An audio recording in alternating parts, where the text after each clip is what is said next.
Hello students, how are you? I hope all are fine at your home. और अब आप अपने नए क्लास में प्रवेश करने जा रहे हो और आप अपनी लाइफ में ऐसे ही आगे बढ़ते रहो। और I am Tabassum Munshi, your Hindi teacher. और आज से हम आपका ऑनलाइन हिंदी क्लासेस शुरू करने जा रहे हैं। तो सबसे पहले मैं आपको हिंदी के व्याकरण के बारे में पढ़ाऊंगी। तो अब हम स्टार्ट करते हैं हिंदी का व्याकरण। तो बच्चों, अब हम व्याकरण पढ़ेंगे और व्याकरण में बहुत क्या क्या चीज़ें आती हैं वो मैं आपको यहाँ माइंड मैप के ज़रिए बताऊंगी।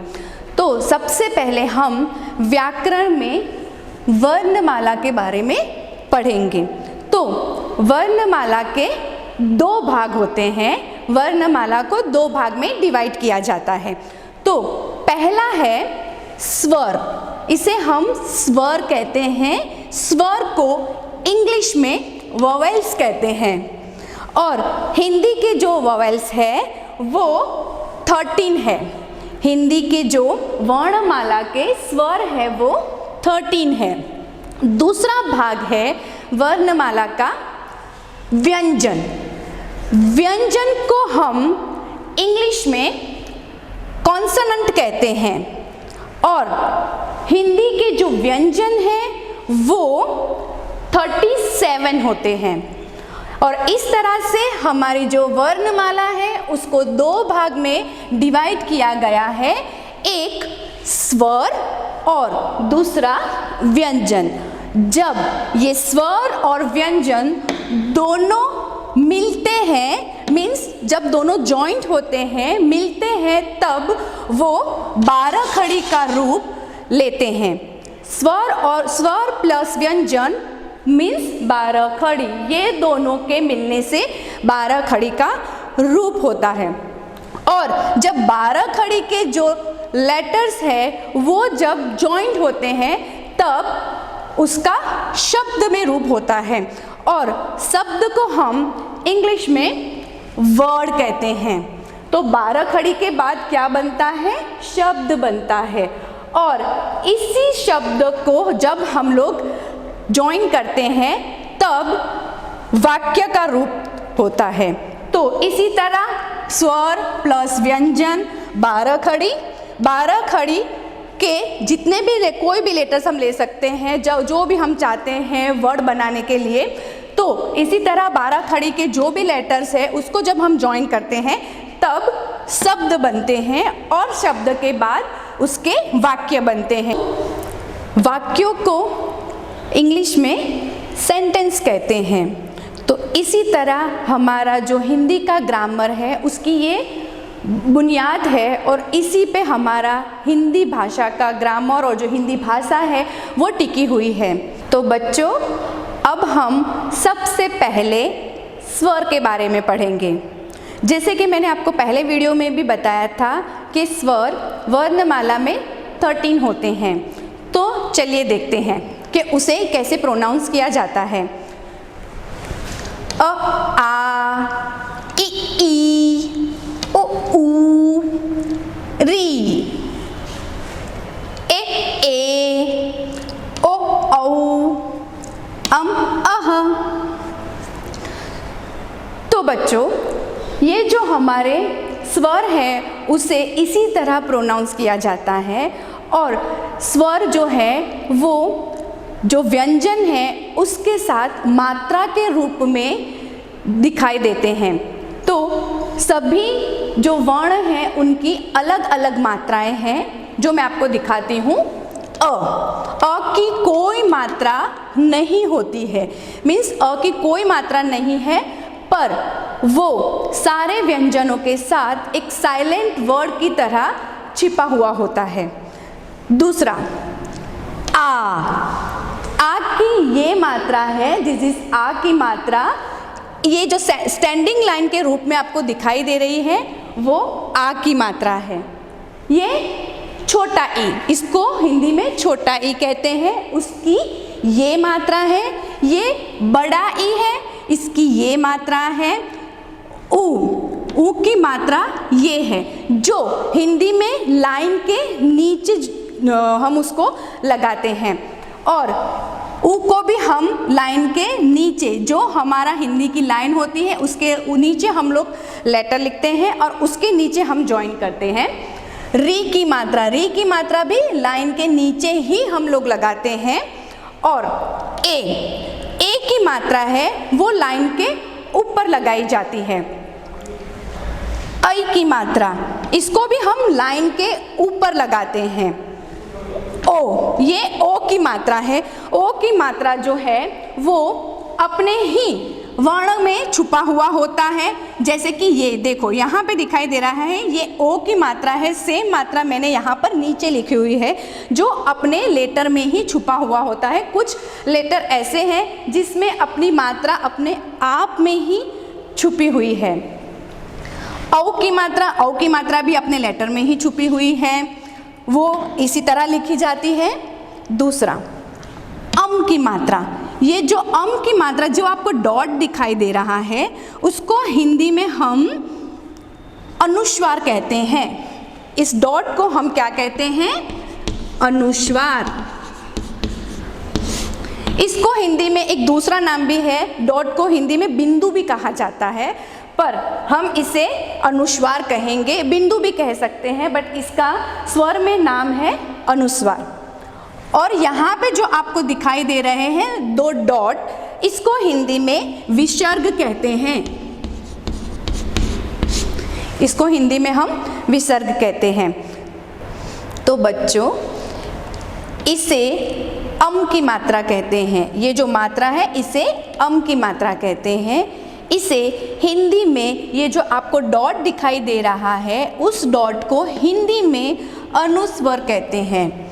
और ये जो डबल डॉट दिखाई दे रहा है आपको, उसको हम हिंदी में विसर्ग कहते हैं। इसी तरह हमारी जो हिंदी की स्वर की 13 मीन्स 13 मात्राएं इसी रूप से लिखी जाती हैं। जैसे मैं आपको एक एग्जाम्पल दिखाती हूँ। यहाँ पे मैंने लिखा है क ल, जैसे कि क और ल, इसको कोई भी मात्रा नहीं लगी है, तो उसको लेकिन अ की मात्रा साइलेंट रूप से छुपी हुई है, तभी ये जो लेटर है वो पूर्ण होते हैं। तो इसको हम क्या पढ़ेंगे? क ल। अब मैं उसको आ की मात्रा लगाती हूँ, देखो आ, तो अब क्या शब्द बन गया? का ल, ये काल शब्द बन गया। अब उसको मैं ई की मात्रा लगाऊंगी, कील। तो दूसरा कौन सा शब्द बन गया हमारा? कील। दूसरा मैं ए की मात्रा लगाऊंगी, के। यहाँ पे मैंने ए की मात्रा लगाई है, ये जो आपको दिखाई दे रही है ये मात्रा, ये ए की मात्रा लगाई है, और मैं ल को आ की मात्रा लगाऊंगी, तो बन गया केला। ऐसे ये सारी जो मात्राएं हम सभी लेटर्स में अलग अलग तरीके से यूज़ करते हैं। तो बहुत सारे शब्द बनते हैं, हम कोई भी लेटर ले सकते हैं, कोई भी मात्रा ज्वाइन कर सकते हैं, और इन्हीं तरह हिंदी के बहुत सारे शब्द और शब्दों से वाक्य बनते हैं। तो आज का हमारा जो स्वर का लेसन था वो यहाँ पे ख़त्म होता है, और बच्चों आपको इसको रिपीट करना है और समझना भी है अच्छे से। तो बच्चों, अब हम व्यंजन के बारे में पढ़ेंगे, जो वर्णमाला का दूसरा भाग होता है। तो व्यंजन के 37 लेटर्स हैं। तो अब मैं आपको दिखाऊंगी कि ये जितने भी लेटर्स हैं उसे कैसे प्रोनाउंस किया जाता है। तो चलिए बच्चों, आपको भी साथ साथ में मेरे बोलना होगा। जब मैं बोलूँगी उसके बाद आप भी रिपीट कीजिएगा। क ख ग ग न च छ ज ज न्य ट ठ ड ढ ण त थ द ध न प फ ब भ म य र व। अब यहाँ देखेंगे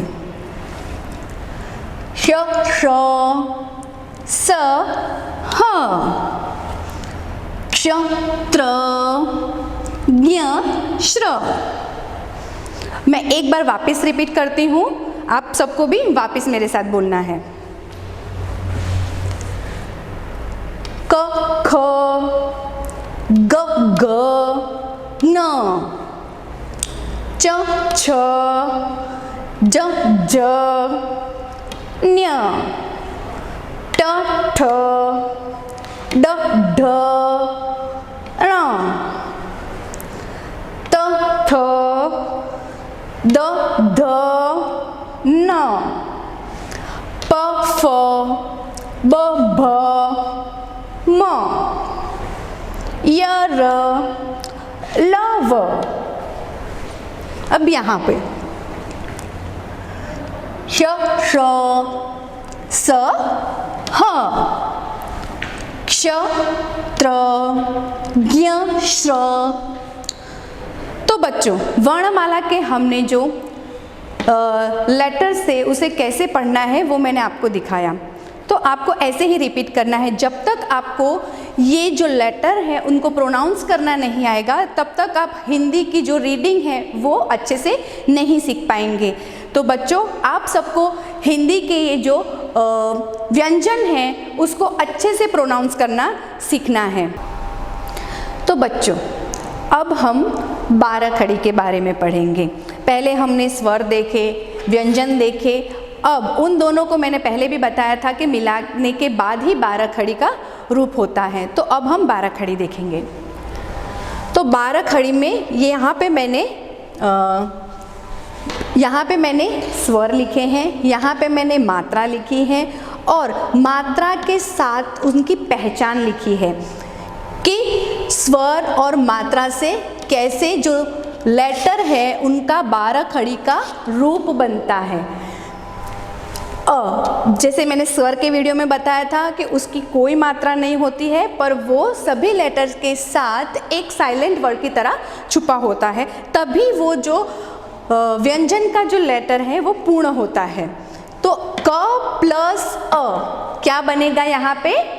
क। आ की मात्रा, ये जो स्टैंडिंग लाइन दिखाई दे रही है वो है, उसको हम क के साथ क प्लस आ, क प्लस आ मीन्स का, इन दोनों को मिलाने के बाद का होता है।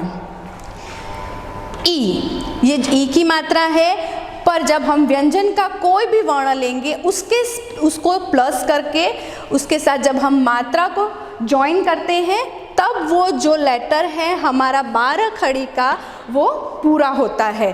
तो ये ई, क प्लस ई, की। तो इसी तरह से क, का, की। मैंने यहाँ पे कुछ ही वर्ण लिए हैं, मैं आपको नोट्स में सारे वर्ण को डिटेल्स में बताऊंगी और दिखाऊंगी। तो यहाँ पे मैंने कुछ एग्जाम्पल लिया है, आपको आशा करती हूँ कि समझ में आ गया होगा। दूसरा एक एग्जाम्पल मैंने यहाँ पे लिया है, यहाँ पे मैंने 12 खड़ी को लिखा है, पूरा 12 खड़ी है, मैं आपको पढ़ के बताती हूँ। म, मा, मी, मी, मू, मू, मृ, मे, मई, मो, मऊ, मम, मह। यहाँ पे न, ना, नी, नी, नु, नू, नृ, ने, नई, नो, नौ, नम, नह। तो मैंने यहाँ पे जो 12 खड़ी हम कैसे लिखते हैं वो लिखा है। जैसे मैंने आपको ऊपर समझाया कि ये जो 12 खड़ी है वो कैसे बनती है, उसका उदाहरण मैंने आपको ऊपर दिया है, पर मैंने कुछ ही यहाँ पे स्वर और व्यंजन लिखे हैं। यहाँ पे मैंने पूरी जो मात्राओं के साथ जो 12 खड़ी बोलते हैं वो मैंने पूर्ण यहाँ पे लिखी हुई है। तो जैसे मैंने ऊपर समझाया था क प्लस अ तो क होता है, तो क से बनने वाले जो शब्द है, शब्द निर्माण मैं आपको बताती हूँ। क से बनने वाले शब्द होंगे कल, कर, जिसकी कोई भी मात्रा नहीं है पर वो एक शब्द है। दूसरा शब्द है का। तो का के मैं कुछ दो शब्द बताती हूँ, काल, काम, ये हमारे बन गए शब्द। की से, अब की से कौन से शब्द बनेंगे वो मैं आपको बताती हूँ। ये जो की है इससे हम शब्द बना रहे हैं, इसका यूज करके हम ये शब्द बना रहे हैं। तो की से बनने वाले जो शब्द है वो है किला और किया। तो बच्चों आपको समझ में आ गया कि हम जो 12 खड़ी के जो लेटर है, मात्रा और दोनों को यूज करके कैसे शब्द बनाते हैं। मैंने सिर्फ यहाँ पे क वाले ही शब्द लिए हैं। बाद में मैं यहाँ पे भी आपको समझाती हूँ, ये दूसरे म और न है। यहाँ पे जैसे मैंने क को बताया था, यहाँ पे मैं आपको न और म भी बताती हूँ। जैसे मैंने यहाँ से लिया म और नीचे से ले लिया न, तो इससे बन गया शब्द म न, एक शब्द बना। ऐसे हम दूसरे भी कुछ वर्ण ले सकते हैं, जैसे कि ने लिया और उसके बाद ले लेंगे ना, तो हमारा दूसरा शब्द हो गया नैना, ये एक दूसरा शब्द हो गया। फिर मन, वो भी एक शब्द है, और मन के बाद न और म से भी एक शब्द बनता है नम। और कुछ हम और कुछ वर्ड्स लेंगे, जैसे कि ना लेंगे और उसके बाद लेंगे नी, तो दूसरा शब्द बन गया नानी। मीन्स 12 खड़ी में क्या है कि आप कोई भी लेटर, कोई भी मात्रा किसी के भी साथ आप जो भी चाहो, जो भी लेटर चाहो, आपको घर पे कोई भी दो लेटर से 12 खड़ी बनाना है और उसी 12 खड़ी में से उत्पन्न होने वाले कोई भी किन्हीं, आप जो भी चाहो कोई भी शब्द आपको इसी तरह से लिखने हैं जैसे मैंने आपको समझाया है। तो ठीक है बच्चों, आशा करती हूँ कि आपको ये जो 12 खड़ी का वीडियो है वो अच्छे से समझ में आ गया होगा और आपको घर पे भी इसे रिपीट करना है और कैसे 12 खड़ी से शब्द बनते हैं वो भी आपको बनाने हैं। Bye bye and take care.